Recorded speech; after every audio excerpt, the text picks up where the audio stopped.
Hey guys, I thought I'd do a quick little intro just to tell you that this is the first episode of the free to play for 2023 for me on Raid Shadow Legends, and it's a bit of a long video this one because we're just getting started off. But if you stick around to the end, there is an amazing surprise, and I'm really hyped, made me even more excited to get forward and make the second episode out. So I just thought I'd let you know that. Now let's get into the video. I've just chosen my starter El Hain, and I'm about to use the promo code. Hopefully it'll let me do it soon to get Talia. If you saw on the last video that I uploaded that I got these two champions, and these are the ones I'll be using going forward on this free-to-play account. I love starting new accounts on games, especially when you've worked quite far into the game on a different account, and you just miss the little things. Getting champions that aren't necessarily great and that would be completely useless on my main account, but on this account they could be a game changer. And that's what I find really rewarding when starting accounts like this. So I'll just work through the rest of this beginning little tutorial thing. I'm just equipping these awful gear and the helmets and the weapons that you get at the beginning, which obviously are going to disappear and be replaced by better gear pretty soon. So I'll just work through that now. Oh, the Rhonda chase, yes. Right, so Rhonda, I believe that she will probably be my first 6-star champion. She's great everywhere. Let me just collect these boots and then I'll find her on. Oh, go away. We can't spend any money because this is a free to play. So let me find her and I'll go over why she's so useful. So she will definitely be the first champion that I max out because she's great everywhere in the game. I haven't, because she's only just come out, I haven't really used her that much on my main account, but I've still got her to 6-star. And that's because she's got loads of multi-hits. This first one attacks one enemy 3 times, places an extra hit if the target has less than 50% HP. Very, very good for Fire Knight because early on the Fire Knight dungeon is so hard. It's one of the harder dungeons, and you need multi-hits to get rid of the shields and then start to actually do damage to the Fire Knight. So she's going to be ridiculous in that area. She's also got this Phase Rushdown, which attacks an enemy 3 times, again, ignoring shield and defense, places a block passive skills and a block active skills, but these can't be resisted. So this means that to apply these debuffs, she doesn't need any accuracy. So that's great because that means her gear requirements is going to be even lower. I've been using this ability quite a lot in the arena on my main account, so hopefully in videos going forward when we do our arena blow up every week, I can bring Rhonda in because everyone's got her, and I can show you how to beat pesky people in the arena like Leorius and Skullcrown. It's really good against people with unkillable because this block passive skills obviously blocks it from proccing, and then you can just kill them as if you would just a regular champion. And then finally, the AoE that she has attacks all enemies 2 times. Damage increases by 30% if this champion has more than 50% HP, which is always going to be the case in Arena if you go in first. So if you speed up, then obviously drop their defense, increase your own attack, and use this ability, the damage is always going to be increased by 30% because you're going to be going first, which is absolutely amazing. So overall, great champion, puts out a lot of damage in Clan Boss with this passive as well. 15% chance to join an attack whenever an ally attacks an enemy. So these hits add up. You can even put her in something like a toxic set to get some poisons off on the Clan Boss, and she will put out a lot of damage everywhere in the game. In campaign, obviously, she's got the AoE, so she's really good, and the multi-hits everywhere in the game. Literally, she is amazing. So I cannot wait to get her in 7 days. Right, just going to use the promo code for Talia, which is Power Starter. Hopefully this works. If it doesn't, that'll be embarrassing. Yes, there we go. So we now have Talia, a load of multi-battles, and a load of energy, which is great. One tip, which is actually very imperative. When you're at the beginning of the game, as you can see, I'm level 3. I've only just started. You do not want to be using these energy refills when you're at a really low level because, as you can see at the top here, the maximum amount of energy that I can hold is 24. That's the maximum amount that I can hold. If I collect one of these XP pots, one of these energy pots now, it'll just give me another 24 energy because that's what it's worth at the moment to my account. As you level up, this maximum amount of energy starts to increase dramatically. I think on my main account at the moment, it's 2 or 300, and it goes up really, really quick, which means if you use all of these energy pots now, as opposed to in half an hour when I'm level 10, and I can hold like 60 energy maximum. You're missing out on loads of energy if you use these now. So yeah, just a tip. If you get the main like block energy, so like 500 energy or 200 energy, and it's like a block of energy, not an energy refill, then by all means use them if you've got none left. But yeah, never use these energy refills. Here we go. Looking at my champions, I have Elhain and Talia. I've just got some new gear, which I got for just downloading the game. Looking okay. I mean, it's more attack. Obviously, these speed boots are great. These are the ones that everyone gets, and you need to stick these on your starter champion. Um, so I'm going to put these on Elhain and then work towards getting, like I said in the previous video, working towards a full lifesteal set so it can keep her alive in places like campaign. I'm going to roll these up. This is what you should do, because these are definitely worth upgrading. Actually, so instead of selling all of this gear at the beginning, even though this gear is awful and I'm not going to use it on anyone, there are some strange challenges that you'll have to complete as you're going through the game. These challenges at the bottom here. So you've got these challenges, the artifact challenges, which can be quite pesky. Because as you can see, it's stuff like win 3 weapons from this stage of the campaign, win 3 helmets, that kind of thing. But there'll also be further challenges further on that are like equip these to a champion. So if you sell your gear early on, it just means you have to refarm them over and over again. But whereas, so just keep all your gear that you get, and then you can hopefully do these challenges a lot quicker. We've unlocked a new champion here, Crusader. Let's see what he does. Attacks one enemy 2 times. Attacks one with a random ally. Ally joining the attack with their default skill. Meh. And I wouldn't really spend too much time on this guy going forward. I'll probably end up making him a 3 or a 4 star just as food anyway. But yeah, nothing too special there. Already I'm on 33 maximum energy that I can have. I believe it was 24 literally like a minute ago. So you can start to see now how using those energy pots, if you use them straight away, you're missing out on a lot of energy. And you don't need to use them anyway because I've got 133 here. Every time you level up, you just get more and more energy anyway. So save onto those pots until you decide to farm and do a load of dungeons. Do a big run overnight, maybe something like that. Save onto your pots until then. As you can see, I've been baited in here into doing these two levels, and I've only got 2 stars out of 3, and that's because I got baited in by the fact that I used 3 champions instead of 2. To get full stars on every campaign level, you have to use 2 or fewer champions, and they have to both stay alive. So I'm just going to quickly redo these. It's the best that you do this going forward, and not just using a full team, because you'll just have to go back and redo these, and it's just a bit of a waste of energy. So obviously, when you're first starting out on a new account, these daily quests are imperative. On my main account, I've started to kind of neglect these daily quests, mainly because there's one that's like maybe the campaign battles one on my main account. Maybe I'm not in the campaign that much because I've completed it all, or maybe I'm not summoning 3 champions every day. So I've neglected them. But for an account like this, when you're first starting off, it's obviously really, really beneficial because then sooner or later you get these weekly quests done, you get an ancient shard, and that then in turn builds up to the monthly quest so I can get a sacred and avoid at the end. So I'm going to make sure that I don't forget to do these every day. Geez, Talia just smacked. This is the final level of the first chapter of campaign. Easily done, very, very comfortable. And now we can progress and move forward. A little bit of story. I wish in the future they kind of did something a bit extra to the story and maybe added some kind of, I don't know, new element to make the story actually like interesting and worth following, because it's okay when you're first moving through campaign for the first time, but the story is like not a main part of the game at all. Oh, and look at all these rewards we just got. So we just got War Priest. Let's go over her abilities. So she's got the increase attack, but it's only a 25%, which is actually a lower version of increase attack. I was talking about in the last video that I put up that Spirit Host, who you can also get from campaign, gives a 50%, which is the higher version. So War Priest is actually pretty useless. She's okay until you get a Spirit Host, but really I would not invest in her whatsoever. She does heals a target ally by 20% of the max HP, heals all allies, so it's a meh heal.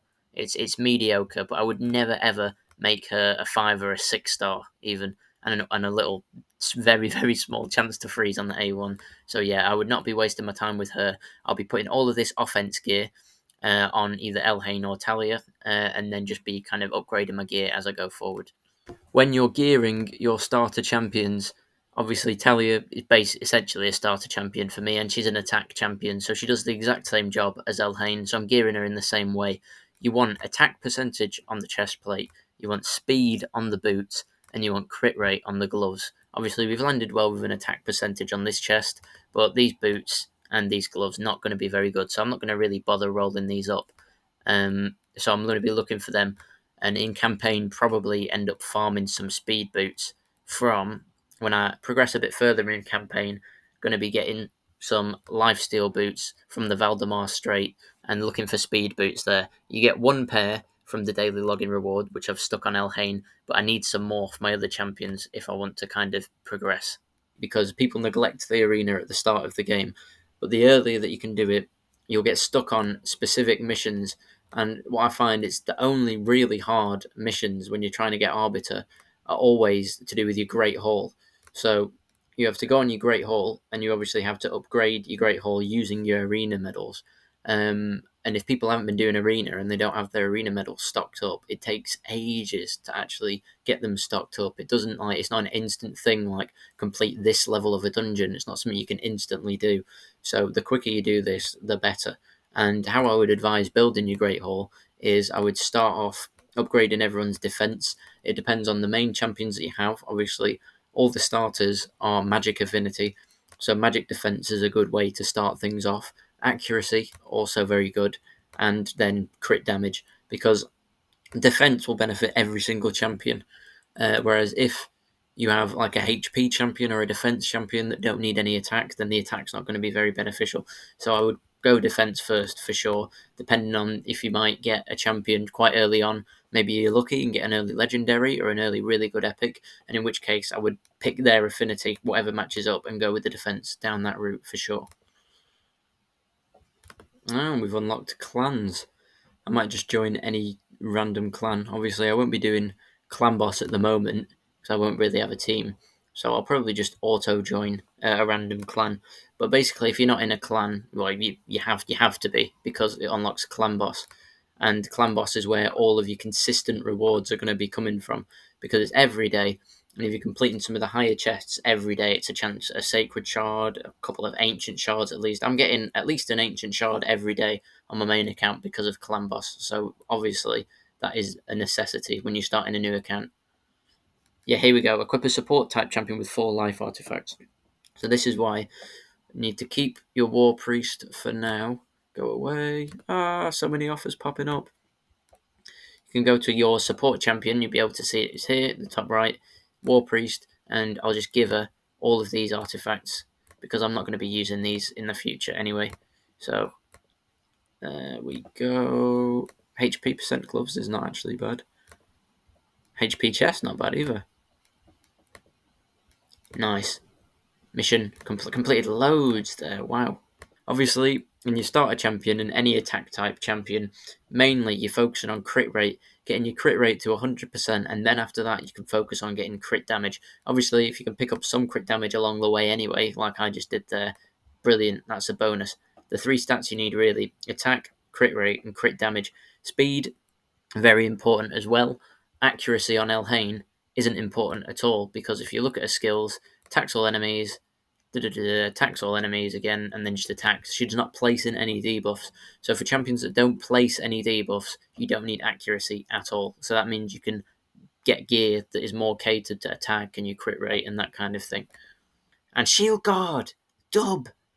Big dub! I mentioned him last video. Yes, this guy is going to be going in my team for sure. I think this guy might even replace Talia. He's just great defense, so he's not squishy at all. He's obviously spirit affinity, so he's a different affinity to Elhain, which is great. And yeah, I think overall he's a very, very solid uncommon, and I would definitely recommend that you build one of them up. You can solo a lot of content as well. And here we are, just about to finish off the final boss on chapter 3. Whizzed through that perfectly fine. The boss was spirit affinity there, so that was no troubles. Hopefully we get some rewards here as well. We got a rare book, which I'll be saving until I'm absolutely sure. I think I'll end up putting these into Elhain, but you can never be too sure. I might get a nice little rare on the way.